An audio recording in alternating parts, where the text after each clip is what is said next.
It's such a privilege to start the first working session of this annual meeting 2019 with a dialogue on nature.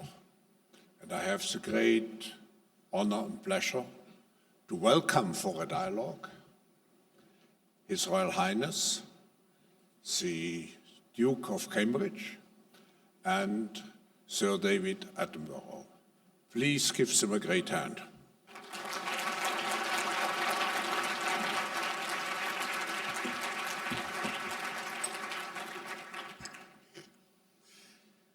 David, first of all, many congratulations on receiving the World Economic Forum's Crystal Award. Thank you. I know everyone is extremely thrilled that you've won it this year. I'd like to say it's a personal treat for me to be sitting here asking you questions. Normally, I have to endure people asking me questions, so it's quite nice to turn the tables for once. David, if you will, your career as a wildlife presenter started with the Zoo Quest expeditions in the 1950s. You're essentially taking a very new technology to help people understand the natural world. Tell everyone a bit sort of how different the natural world was then to what it is today. Well, the natural world then, the way we had to film it, of course, was utterly different. But the world then seemed like an unexplored world. I mean, to me, I'd never been to the tropics before. I went to West Africa for the first time, and it was a wonderland. And you just stepped off from the beaten track, and there was, I won't say it was primary jungle, but it was certainly, it seemed to me, as a newcomer, unexplored and exciting. And everywhere you turned, you saw something new. And that was, of course, in the 50s. It was the days before there were insecticides, and when, in fact, the human population was only a third of the size that it is today. So you really did get the feeling of what it might have been like to be in the Garden of Eden. And David, your series have been seen by literally billions of people worldwide. How would you explain their global popularity? And also, are you surprised that they're still so popular at a time when social media entertainment is very short-lived and fast-moving, and people's attention spans are quite short? I'm not in the least surprised, oddly, because I don't believe that the child has yet been born who didn't look at the world around it with those fresh eyes and wonder. A 5-year-old will, I remember taking out a 5-year-old, 6-year-old perhaps, into a meadow in England, and he turned over a stone and he saw a slug. And he said, "Look, a slug, what a treasure." And of course, he's right. I mean, what are those two things sticking out at the front? What are they for? How does it move? What does it feed on? Astonishment. And that goes on and on and on. Of course, the time comes when other things come into it. And in this day and age, who is not to wonder at the miracles of the electronic age that he sees? But that should be fitted in alongside. If you lose that first wonder, you've lost one of the most greatest sources of delight and pleasure and beauty in the whole of the universe, in the whole of the wide world. And so caring for that brings joy and enlightenment, which is irreplaceable. That is one of the great pleasures of life. And if you lose sight of that, you've lost a great source of joy. And do you feel, David, that the advances in technology particularly have played a key role in wildlife filmmaking? Yes, I mean, you asked us what it was like 50, 60 years ago. The amazing thing was 50, 60 years ago, nobody had, well, very few people in Britain, and in Europe indeed, had actually seen a pangolin or an armadillo. Or so it didn't matter how badly or amateurishly you were, if you showed a shot of an armadillo, people were looking at television. They didn't look at it in a particular critical way. They just saw an armadillo and thought, my goodness, what on earth is that? So making natural history films in those days was comparatively easy, because you just show the animals and people were astounded. They're a bit more sophisticated now. But the facilities we now have are unbelievable. We can go everywhere. We can go to the bottom of the sea. We can go into space. We can use drones. We can use helicopters. We can use macro worlds. We can speed things up. We can slow things down. We can film in the darkness. So that the natural world has never been exposed to this degree before. And there are shots in this series of films that we are just launching today, and indeed many natural history films, which 20 years ago nobody could have even imagined. And do you think it's the real detail that the new technology can bring out? Do you think that is something that really captures people's imagination, that they can see into areas of life and nature they've never seen before? And you yourself have said many times, you're seeing things for the first time on some of those films. Yes. Yes, and the wonderful thing from the point of view of a television program maker is that this is international. You don't need language. It goes all around the world. People all around the world get the same joy, the same wonder, the same splendor, the same gasp of excitement just by looking at these things. And as long as the narrator figure doesn't get between you and the animals too often, you're okay. There's been a few of those instances, David. For many years, though, as a TV presenter at least, you held back a bit from speaking quite publicly about environmental issues. Was there a reason you decided to do that? Well, when I started 60 years ago, in the mid-50s, and to be truthful, I don't think there was anybody in the mid-50s who thought that there was a danger that we might annihilate part of the natural world. There were animals that were in danger, that's true. And there were animals that we could see, if we didn't do something, they were going to become extinct. And the notion that human beings might exterminate a whole species was a slightly, I wouldn't say alarming one. You just hadn't thought about it. And if it did occur, as it did with the Arabian oryx, for example, it seemed the exception. Now, of course, we are only too well aware that the whole of the natural world is at our disposal, as it were, that we can do things accidentally that exterminate a whole area of the natural world and the species that live within it. Of course. So is there sort of one particular reason or several reasons why you decided to change your mind about this and have started to make some more bold conservation films? Yes, and of course if you were a sensitive naturalist, you would recognize that there were areas, we began to recognize that there were areas in which this animal may have disappeared or that may have disappeared. But the notion that humanity might exterminate a whole community of animals was quite foreign. I don't think many people thought that. And of course, the naturalists were the exception in a way. They were people with their eyes open, their sensitive tentacles prepared to see what was happening around them. But now there are more people living in towns and conurbations than they're living in the wild. So it means that the majority of the human race are out of touch to some degree with the richness of the natural world. And so what they see on television is new to them, but at the same time, people who watch the natural world on television get a vision of the world that no human beings ever had 100 years ago. 100 years ago, people didn't know anything about the world. They knew about their immediate circumstances, and of course they read books and so on. But now television can take them to the bottom of the sea, and they can take them high in the sky, and they can take them into the Arctic and the coldest regions and on the top of the Himalayas, everywhere, and you can see the most remote things. And David, recently you were in Poland. You spoke very powerfully at the UN climate change conference there. Tell everyone here, how urgent is that crisis now? It's difficult to overstate it. We are now so numerous so powerful, so all-pervasive, the mechanisms that we have for destruction are so wholesale and so frightening that we can actually exterminate whole ecosystems without even noticing it. We have now to be really aware of the dangers of what we're doing.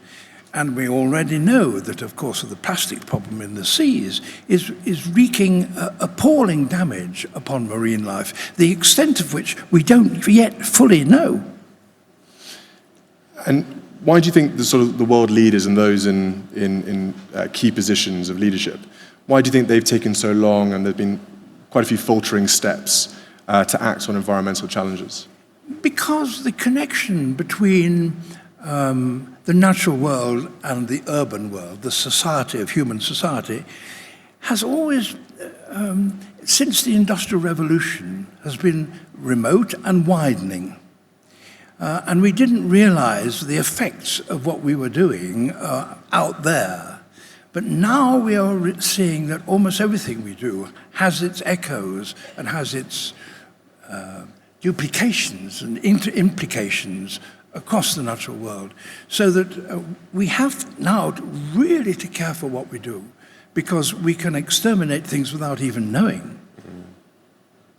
And as you've alluded to in some of your films, David, there are still great sources of medicinal products and all sorts of things out there that we still don't know about. And there are still many species that we don't know about, some that we will never know about because they've maybe disappeared from the planet. That is so. And it may seem that when we say, oh, well, this or that bird or that mammal is rare and ought to be protected, people say, well, yes, is that just the naturalists saying it's a luxury or a pleasure, or is it really important? Are you really sure? The problem about extermination of species is that the natural world of which we are a part is incredibly complex. And it has connections all over the place.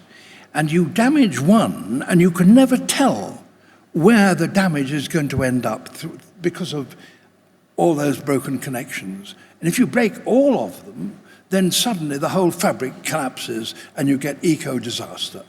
I mean, to give a particular example, in the early 19th, 20th century, the sea otter on the Pacific had the most luxurious fur that human beings had ever come across. So, of course, you hunt sea otters. And then suddenly you began to realize that actually sea otters are getting rarer and rarer, and they were on the verge of extinction. At the same time, but a separate group of people saw that the seas around the Pacific Ocean, on the Pacific Northwest of the Pacific Ocean, the food fish were getting scarcer. And it didn't seem there was any connection between the two. But actually, sea otters prey upon sea urchins. Sea urchins actually live on the floor of the sea, and they eat small sea algae, fucus. So if they eat all that, the forests disappear. If the forests disappear, the young fish, hatchlings, actually normally live in that forest, and hatchlings from outside in the ocean, the Pacific, they suddenly begin to disappear, knock out the sea otters, and in fact the consequence is loss of fertility in the sea oceans of fish upon which we might wish to live. So it's an example of the complexity, and there are many much more complex relationships within the natural world than that one. So that a healthy natural world is absolutely essential for human society. And like you say, that the chain is so delicate, isn't it? And that if you pluck out some of these gaps without realizing what you're doing, the consequences, the repercussions go for generations. Yes. Yeah. And talking of generations, people of my generation now are beginning to step into positions of leadership around the world. The work to save the planet is probably largely going to happen on our watch. What advice do you have for my generation, and what can we build on that you have started? I think the paradox that there has never been a time when more people have been out of touch with the natural world than is now. And we have to recognize that every breath of air we take, every mouthful of food that we take, comes from the natural world. And that if we damage the natural world, we damage ourselves. We are one coherent ecosystem. It's not just a question of beauty or interest or wonder.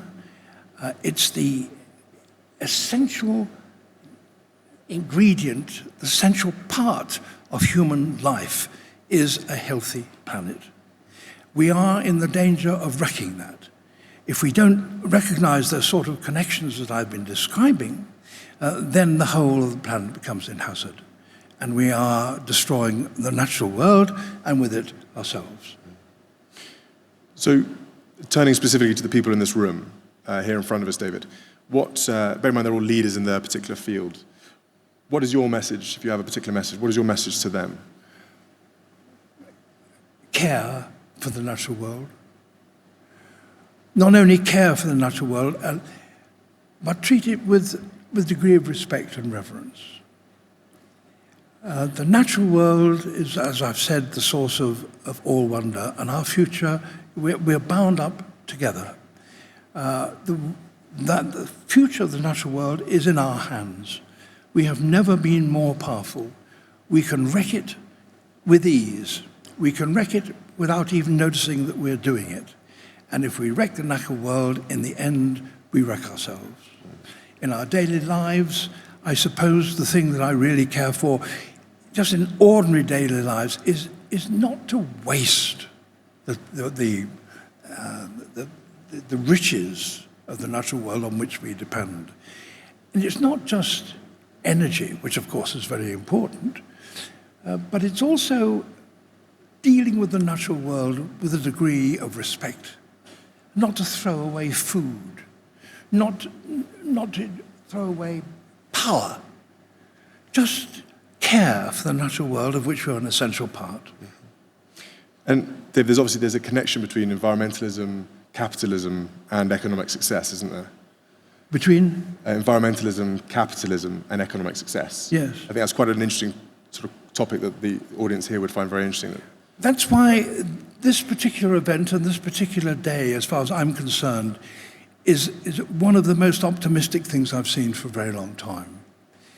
This disaster, this creeping disaster, which has overtaken the world and is in the danger of really damaging it beyond repair, it started in Britain in the Industrial Revolution in the 18th century. And in developing nations, to the natural world at the stage, as it did in America, seemed to be, as it were, there to be conquered. A terrible word, to conquer the natural world. We have to get out there and show our mastery of it and destroy it in the process. And that had underlay the human reaction to the natural world for a very long time, and still is seen by some people that in fact humanity, and industrialized humanity in particular, is in opposition to the natural world. It is not. We are all one world, and that is the important thing that we have to recognize, and which organizations like this and events like this give you the optimism of feeling that fact, that fundamental, beautiful fact, is now being recognized. That is why it is so exciting to be at this great, important occasion where people attending it have more power, perhaps, than any other gathering in the world. And then feeling that those responsible for this gathering recognize this fundamental truth, and that people who come here will actually not only recognize it, but do something to make sure that that pact between the natural world and humanity is given its proper place and honor. You used the word optimism there, David, quite a few times. Do you feel the narrative around climate change and environmentalism sometimes can be quite pessimistic, and that actually there is a real need for injection of optimism? In a sense, I shrink from saying either an optimist or a pessimist. I mean, what good does it do to say you're pessimistic? That is not the point. The point is that we have this option ahead of us. We have to take the option of protecting the natural world. And we are discovering more ways in which we can do so. I am hearing all around of, yes, we can do this, we can help that, and so on.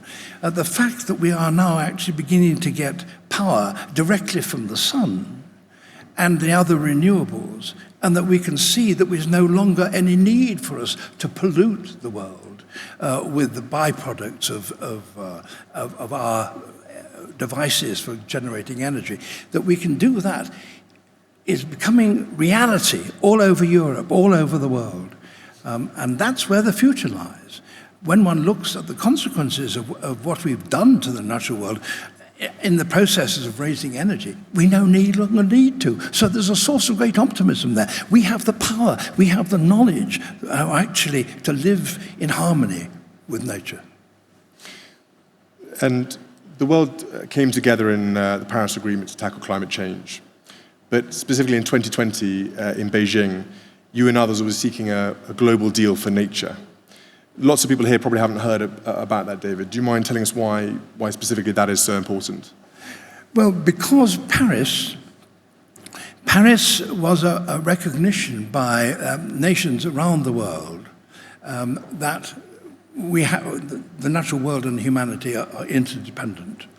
And Paris recognized what the dangers were, and they saw the problems about rising temperatures, about how we have influenced the climate and caused appalling devastation with rising temperatures, and how it was paramount importance that we stop doing it, which we can do. We know how to do it, and a determination of the nations around the world that we should do it, and try and limit it. Well, we said it between 2 degrees and 1.5 degrees.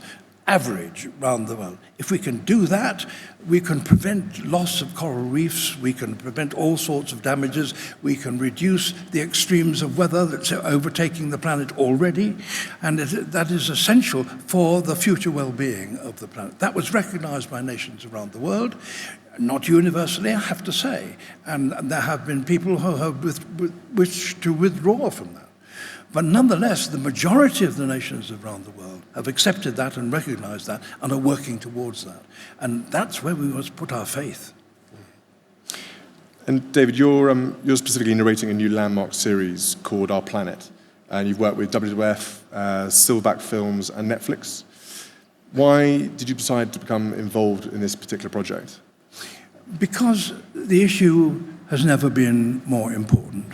And the issue that it should be recognized in not just one part of the world, not just in Europe, but worldwide.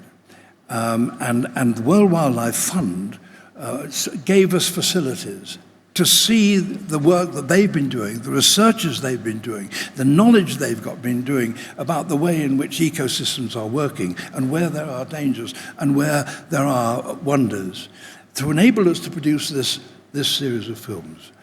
And by putting it on Netflix, it becomes possible overnight. You can reach 150 million people immediately. I mean, I started television in the 1950s, and television in Britain at that time was only seen by a few million people in southern England. Now, with Netflix, it's possible to put on a transmission, and it is seen worldwide by hundreds of millions of people, and will go on being seen, available, when people, word of mouth, did you see that show? It's still there. It's still able for them to see it.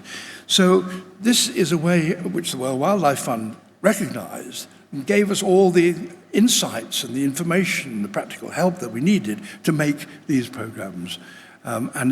So the Worldwide Fund for Nature is worldwide, and this picture of the world will be coming worldwide, simultaneously on one particular date, and remain there.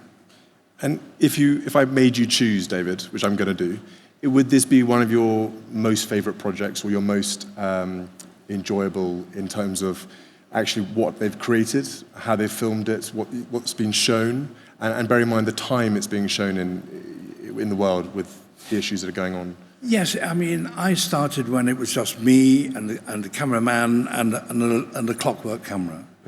Yeah. You don't make natural history films like that anymore. The natural history films now of this sort of quality are made by literally hundreds of people. There may be 30, there may be 50 cameramen who'll be working on one particular program. I think something like 300 cameramen have worked on the series as a whole.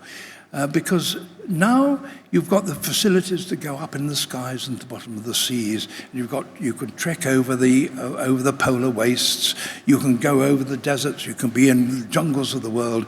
And all those pictures you can bring back in order to give a unique picture, which human beings haven't seen until this generation. Yeah. And I think you've chosen a favorite clip from our planet, which we're going to show in a second. Can you just tell us a bit about what we're going to see in the footage? The footage of the glacier. One of the most immediate dangers that are facing the planet today is, of course, rising temperatures. And where you may see that, of course, is actually more up in the north than it is in the south. And in the Arctic temperatures are rising very, very fast. And the team who made this series determined, of course, that they needed pictures of the melting ice that would symbolize this. And they went up to the north. Now, the glaciers up in the north, in the Arctic, are moving very fast indeed. And they went to one particular glacier, knowing that it was advancing into the sea rather fast. But you need... Glaciers are always on the move a bit, but you need dramatic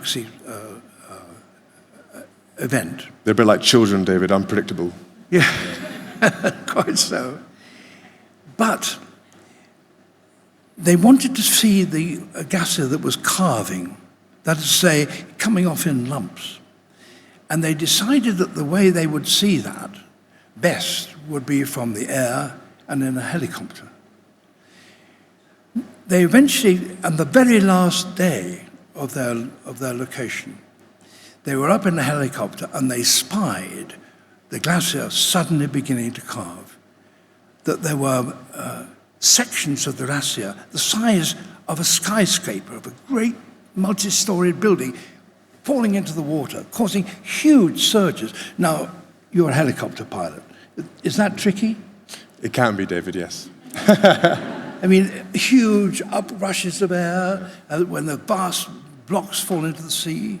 And what that does, and if you're a pilot, I mean, you will know how you're going to get a steady shot to see that. The pilot who was working on that helicopter has my admiration, and you would know much more better than me, how skilled he was to get the sort of shots of the calving of the glacier, which is included in this series.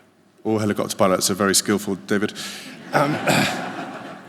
But I think everyone will be fascinated to see the clip now. So if we could play the clip, that'd be fantastic.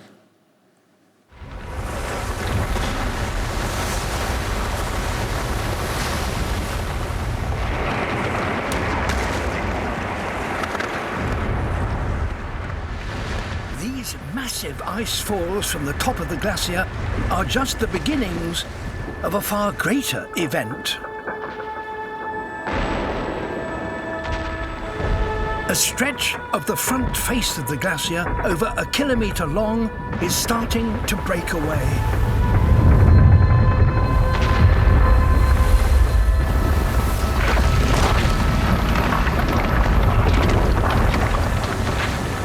From 400 metres beneath the surface, the hidden ice is surging upwards.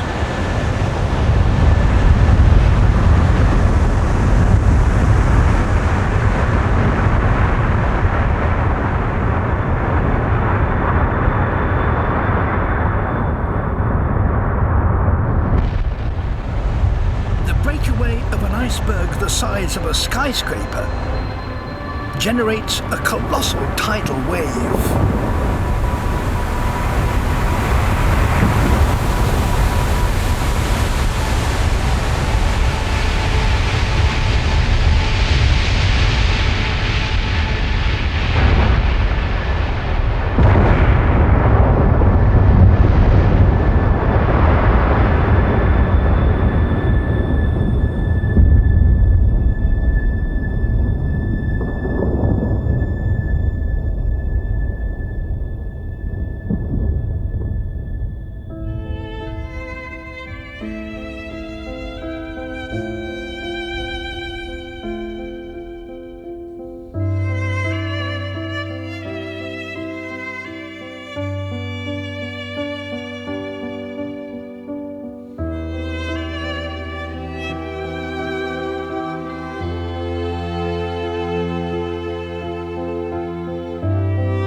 Within 20 minutes, 75 million tons of ice break free.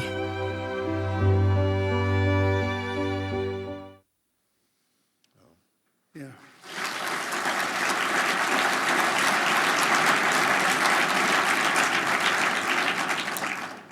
Incredible footage, I think everyone would agree. David, it just remains me to say a huge thank you on behalf of everyone here for you being here today to talk so openly, and a huge congratulations again for winning the Crystal Award. A round of applause, please, for Sir David Attenborough.